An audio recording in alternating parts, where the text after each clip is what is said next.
कहते हैं सतगुरु पुरुष कबीर हैं ये चारों युग प्रमाण, और झूठे गुरुआ मर गए ये हो गए भूत मसान। जैसे आपको बताया है शिवदयाल जी जोरादास स्वामी पंथ का प्रमुख,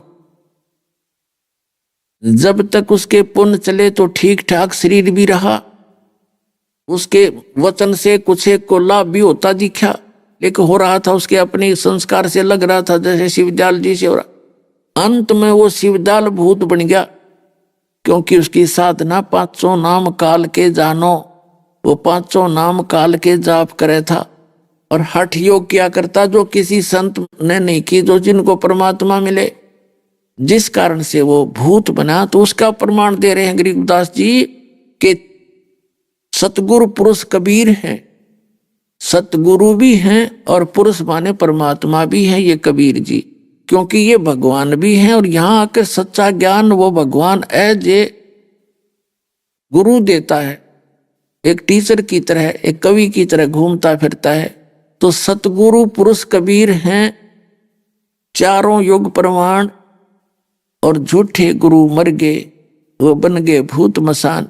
तो शिवदयाल जी भूत बनकर अपनी शिष्या बुक्की के अंदर बोला करता था, और वो तब तक रहा जब तक बुक्की मरी नहीं। बुक्की ने लेकर गया फिर वो, अब दिखाऊं थोड़ी झलक आपको।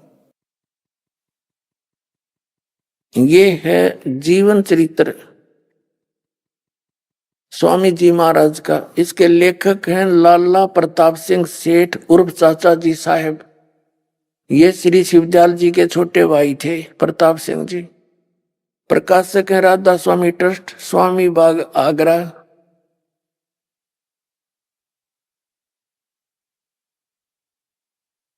ये है 17वीं बार छपा है, 5000 सन 2006 में लेटेस्ट है ये। राधा स्वामी ट्रस्ट, स्वामी बाग, मुद्रक अर्पण प्रिंटरी, राधा स्वामी चैम्बर्स, भालेज रोड, आनंद। ये इनके फोन नंबर।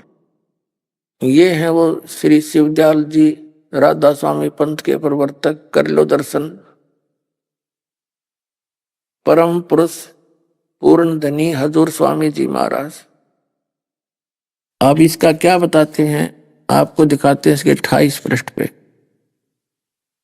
ये पृष्ठ 28 पे लिखा है कि स्वामी जी महाराज का कोई गुरु नहीं था और न किसी से उन्होंने परमार्थ का उपदेश लिया, उनका कोई गुरु नहीं था। ठीक है, गुरु बिन माला फेरते, गुरु बिन देते दान, गुरु बिन दोनों निष्फल हैं, चाहे पूछो वेद पुराण। परमात्मा परमात्मा का एक एक वचन अटल है, जो उन्होंने वचन बोल दिया वो फाइनल है कि गुरु के बिना जो भी साधना करते यूजलेस है। उसका प्रत्यक्ष प्रमाण, जीवित प्रमाण आपको दिखाते हैं कि ये राधा स्वामी पंथ का प्रवर्तक भूत बनकर धक्के खा रहा है। अब देखिएगा, अब 78 पृष्ठ पर देखेंगे ये जीवन चरित्र स्वामी जी महाराज का। यहाँ पर इनका यो 71वां वचन है। अब बुक्की जी का, जो कि शिवो जी की छोटी बहन थी, थोड़ा सा हाल लिखा जाता है। यह शिवो जी से कुछ अरसे बाद स्वामी जी महाराज के चरणों में आई थी। जब इन्होंने कुछ दिन सत्संग किया और वचन स्वामी जी महाराज के सुने और वे वचन हृदय में समा गए, तब इनके प्रेम की हालत अजीब थी। और जब स्वामी जी महाराज वचन या अर्थ पोथियों के करते थे, यानी पढ़ा करते ग्रंथ साहब और कबीर साहब की वाणी को, तब इनकी आंखें स्वर्ग अंगारा सी हो जाती थी। ये क्या कह रहे हैं पुण्यात्माओं, इस बुक्की में पहले भी प्रेत बैठा था। अब जैसे सत्संग सुने जाते हैं, आत्मा में गद गद तो होती है, लेकिन आंखा अंगारे कैसी होगी, वो क्या मतलब हुआ ये घना भजन हो गया, तो उसमें भूत है पहले। क्योंकि परमात्मा कबीर जी की वाणी, नानक साहब जी की वाणी, जो उनका पहले की वाणी है, और गरीबदास जी की वाणी, दादू जी की वाणी, तो इन वाणियों को पढ़ने से अगर कोई प्रेत भी सुन रहा है किसी के अंदर, तो उसको उसका असर होता है, उसके कांटे से चुभते हैं। उस वाणी से, लेकिन वो उसको छोड़ नहीं सकता, वहां से रहेगा उसके अंदर ही, लेकिन कितना दुखी होना शुरू हो जाता है। और उस वो कह, और एक आधा कोई भूत छोड़ भी देता है तो उस वाणी के प्रभाव से असर हुआ और वो मान लिया जैसे उस संत के नाम, तो फर्क हो गया होगा। लेकिन कुछ ऐसे ढीठ होते हैं जो परमात्मा के बिना वो निकलते नहीं, उनके जूते खाकर ही जाते हैं। तो इस प्रकार जो ऊत भूत जो होते हैं वो परमात्मा बिना नहीं जाते, यहाँ से वो रास्ता नहीं साफ करते। तो वो परमात्मा कबीर जी की भक्ति के सत भक्ति से सब साफ हो जाते हैं। चाहे कोई जन हो, कोई भूत प्रेत पितर हो, उस नाम के जाप से फिर वो सब जगह छोड़ जाते हैं और हानि नहीं कर सकते आपको। तो इसमें पहले भी भूत था, वो घंटों आंख अंगारा सी हो जाती, आंसू पड़ने लग जाती है। तो ये प्रेत था बुक्की में पहले ही, और उस प्रेत में प्रेत फिर एक और आ गया, आगे सुनाते हैं, ये देखिएगा। तब इनकी आंखें सुर्ख अंगारा सी हो जाती थी। किसकी? बुक्की की। आंसू बराबर टपकते रहते थे। बहुत देर तक यानी घंटों वचनों का नशा बना रहता था, बेहोश पड़ी रहती थी, वह भूत थे उसमें। फिर जब स्वामी जी महाराज कथा से फुर्सत पाकर हुक्का पीते थे, स्वामी जी हुक्का भी पीते थे, और कबीर साहब कहते अमल आहारी आत्मा कदे ना पावे पार, कहे कबीर विचार कर तुम त्यागो तत्व विचार। भांग तमाकू छोतरा आपू और शराब, कहे कबीर कैसे हो बंदगी ये तो करे खराब। ये देखना, या अभ्यास का रस लेते थे, कथा कहने बैठते थे तो बुक्की जी महाराज के चरणों का अंगूठा मुंह में रखे हुए घंटों चरणामृत का रस लेती थी। और जब कोई मत्था टेकने के वास्ते हटाना चाहता तो वे चरण नहीं छोड़ना चाहती थी। तब मत्था टेकने वाले से कह दिया जाता था तुम दूसरे चरण पर मत्था टेक लो, उस प्यासी को मत हटाओ। और वह बयान किया करती थी कि मुझे इसमें ऐसा रस आता है जैसे कोई दूध पीता है, खाक रस आता, उसने मूर्ख थी वह। इनके भजन का ये हाल था कि 8 घंटे 9 घंटे रोज भजन किया करती, वह बेहोश पड़ जाती, भूत उसने घेरे रहता। इनको स्वामी जी महाराज के दर्शनों का पूरा आधार हो गया था, और सुरत भी ऊंचे देश में पहुंचती थी। देखो इनकी अकल, इन ऊंचे देश का पता है को नहीं। इनको ये पूछा गया, ये बताते हैं कि सतनाम नहीं समझ में आया इनके, कहते सतनाम, सतलोक भी सतनाम को कहते, सचखंड भी सतनाम को, और सतपुरुष भी, सार शब्द भी, सार नाम भी सतनाम ही कहते। तो ऊंचे देश में गए कौन से में, ये दिखाता हूं आपको। जब स्वामी जी महाराज अंतर्ध्यान हुए तो बुक्की जी की ये कैफियत हुई कि दिन रात बेहोश पड़ी रहती थी, और 2-2 दिन हाजत जरूरी को भी रफा करने नहीं जाती थी, यानी फ्रेश होने भी नहीं जाती थी, और सूरत स्वामी जी महाराज के चरणों में लगी रहती थी। अब 80 पृष्ठ पर आ गया। करीब 1.5 महीने के ये हाल रहा, सबको खौफ हुआ, यानी शिवदयाल जी मर गए उसके बाद की बात है, इनका शरीर पूरा हो गया, शायद इनकी देह छूट जावे। तब स्वामी जी महाराज ने इनको दर्शन दिए और फरमाया कि जिस तरह तू सेवा पेशतर किया करती थी, यानी उसके जीते जी जो सेवा करती थी, रोटी बनाती थी, होक्का भरती थी, उसी तरह से करो। और फिर उसी रोज से बुक्की जी भोग भी तैयार करती थी, और मेरे पन्नी गली के मकान पर पहले के दस्तूर के माफिक पलंग बिछाया करती थी, हुक्का भरती थी। लेखक जो उसका छोटा भाई है शिवदयाल जी का, क्योंकि जो पहले जो मकान में शिवदयाल जी रहा करते थे, फिर वो दोनों भाई अलग अलग हो गए, तो वो स्थान उस छोटे का हिस्से में आ गया। अब वो लेखक उसका छोटा भाई है, उसके मृत्यु के बाद लिख रहा है कि वो पलंग आज भी मेरे उस कमरे में बिछा हुआ है जहां वो बैठा करते थे, पन्नी वाली गली में, आगरा में। देखो, फिर उसी रोज से बुक्की भोज भी तैयार करती थी, और मेरे पन्नी गली के मकान पर पहले दस्तूर के माफिक पलंग बिछाती और हुक्का भरती थी। वह पलंग अब भी बिछा रहता है। गरज की जिस तरह से पेशतर सेवा किया करती थी, यानी पहले जीते जी, उसी तरह से कुल काम करने लगी। और स्वामी जी महाराज उनको ध्यान के समय में प्रकट दर्शन देते थे, और कुल सेवा उसी तरह कबूल फरमाते थे जैसा अंतर ध्यान होने के पेशतर यानी पहले करते थे।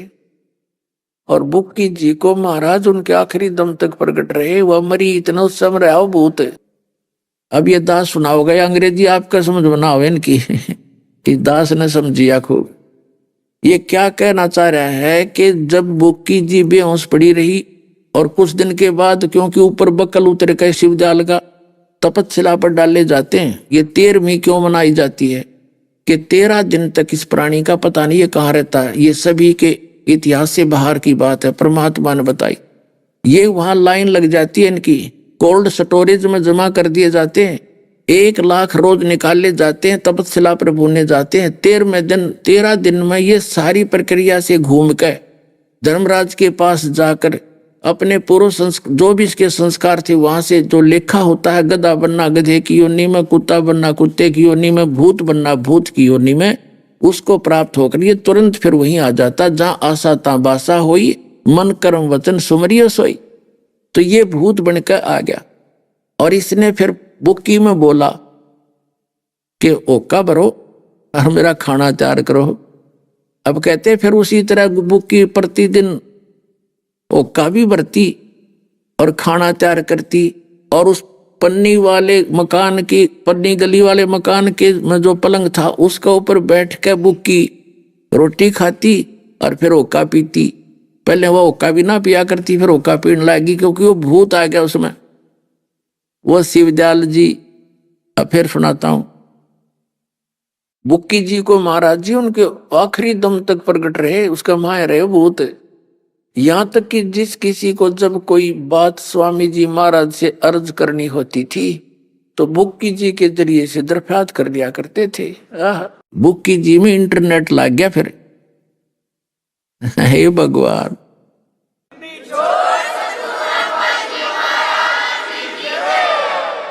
लाखों लोग फंसे पड़े वहां पर, करोड़ों व्यक्तियों को डुबो गया कि ये काल का दूत।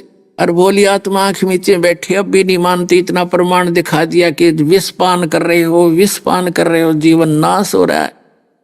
और मुझे नो कहे वो तो निंदा करे। अरे थरा के जब साची करने वाले को निंदा कहते हैं। आपका जीवन बचा रहा हूं जब समझ में आ जाता है। अब देखो, अब वो क्या कहता है लेखक कि बुक्की जी के आगे अर्ध लगाते, किसी में कोई आपत्ति आ जाती तो बुक्की बोलती, बुक्की में भूत बोलता ऐसे कर दो ऐसे कर दो। तो ये क्या कहता है कि जब तक बुक्की जी मरी तब तक वो शिवदयाल जी उसमें आशीर्वाद देता रहा। अब कहें वो सबला ऊंचे लोक में पहुंच गया, नामी लोक में, वो तो बुक्की लोक में बैठा शिवदयाल। तो ये देखो, यहां तक कि जिस किसी को जब कोई बात स्वामी जी महाराज से अर्ज करनी होती थी तो वे बुक्की जी के जरिए से दरख्वास्त कर लिया करते थे। यानी बुक्की जी अभ्यास के समय स्वामी जी महाराज को प्रकट करके और हम कलाम हुआ करती थी। इस नियाजमंद को यो लेखक बोल रहा है भी, जब कभी भीड़ के समय घबराहट होती थी, यानी कोई आपत्ति आ जाती थी और किसी तरह से भी अकल काम नहीं देती थी, तब बुक्की जी के जरिए से स्वामी जी महाराज का हुक्म लिया करता था और जैसा हुक्म होता था उसी के मुवाफिक बंदा कारबंद होता था। इसी तरह राय साहब ने भी मौज की थी और बुक्की जी के जरिए से 2-4 बार हुक्म हासिल किए थे। भीड़ का मतलब जब कोई आपत्ति आ जाती थी किसी काम से और अकल काम नहीं करती थी, कोई सांसारिक दुख आ जाता था तो बुक्की जी के आगे जाकर हाथ जोड़ा करते और वहां पुकार करते ही वो बुक्की में बैठा था आ जाता, बोलने लग जाता। नो कहे हम कलाम होया करती वह ध्यान में प्रगट करके, तुमने ना करे वो ध्यान में प्रगट, वो बुक्की में हुआ था। अब कहने का भाव ये है कि वो बुक्की में भूत बनकर आ गया, ओका पीवे और वो रोटी खावा। जब वो तब हम कलाम हो रहा था, वो तो अंदर बैठा था, सारे काम कर रहा था और बुक्की के सामने वो अर्ज करते, शिवदयाल बैठा उसमें भूत है और फिर वो आशीर्वाद देता, किसी को छोटी मोटी बता देता, वो लाभ हो जाता। तो आगे बताते हैं आप, महाराज जी को प्रगट करके हम कलाम हुआ करती थी बुक्की। और इस नियाजमंद को भी जब कभी भीड़ के समय में घबराहट होती थी, यानी कोई आपत्ति आ जाती थी तो किसी तरह से अकल काम नहीं कर देती थी, तो बुक्की जी के जरिए से उस शिवदयाल जी भूत से उस स्वामी जी महाराज का हुक्म लिया करता, तो बुक्की में बोल रहा था, वो भूत आ गया उसके अंदर। और वो आगे बताऊंगा इसकी कहानी एक और, आगे देखो। स्वामी जी महाराज का हुक्म लिया करता था और जैसा हुक्म होता था उसी के मुवाफिक बंदा कारबंद होता था। इसी तरह राय साहब ने भी मौज की थी और बुक्की जी के जरिए से 2-4 बार हुक्म हासिल किए थे। अब पुण्यात्माओं,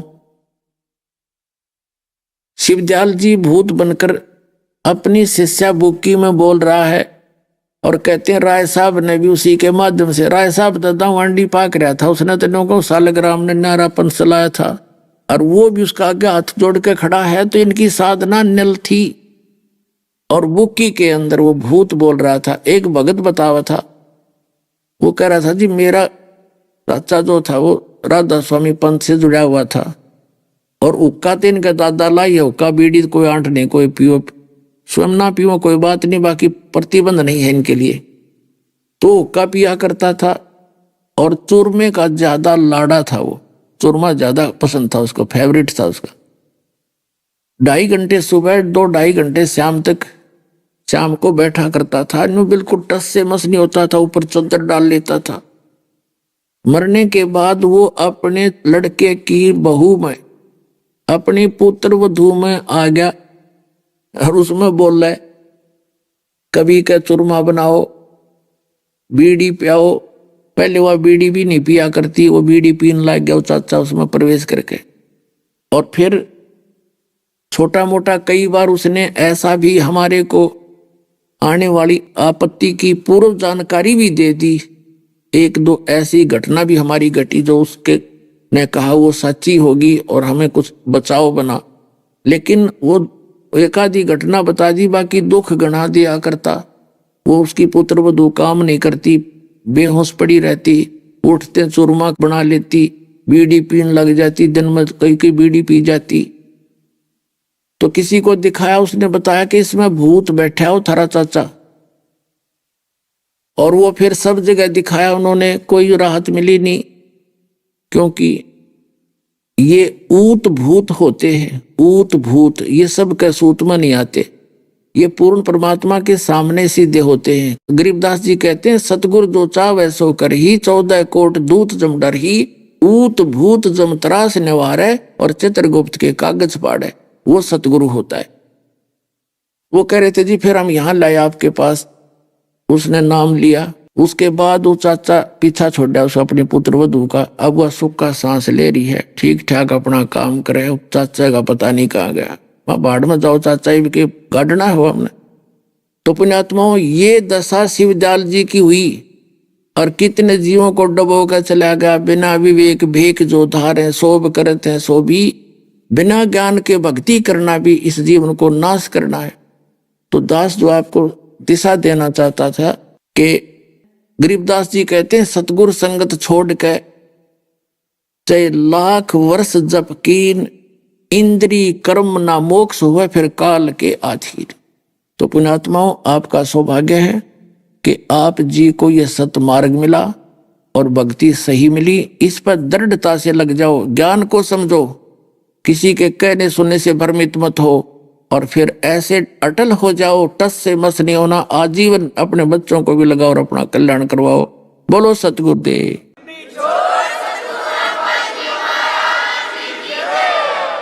परम पिता।